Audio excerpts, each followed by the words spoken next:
Okay, moving on to our next Google Workspace application, we'll take a look at Google Slides.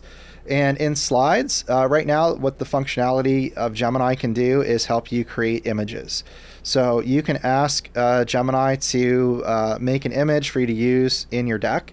So let's just say a cup of coffee sitting on a table, right? And there are different styles that you can specify. So there's like a realistic style, there's more like a watercolor style, right? So you'll see those options. But you can see here, it gave 4 examples of images. So I'll just choose one of them, and you can insert this into the presentation and use this.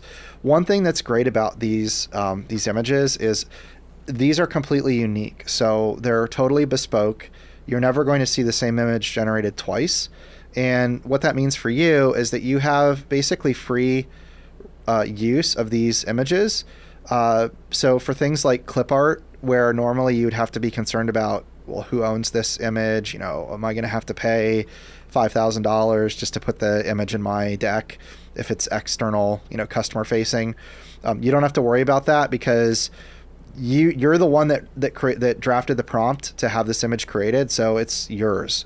No different than if you had made this from scratch in Google Drawings or something like that. So super cool. I actually use this pretty often now, just for nice little kind of filler images on my slides. And obviously, the more specific you are, the more specific of a result you'll get with the image. So if you want the desk to be metal instead of wood, and you want like beige colored walls in the room, you can be very specific.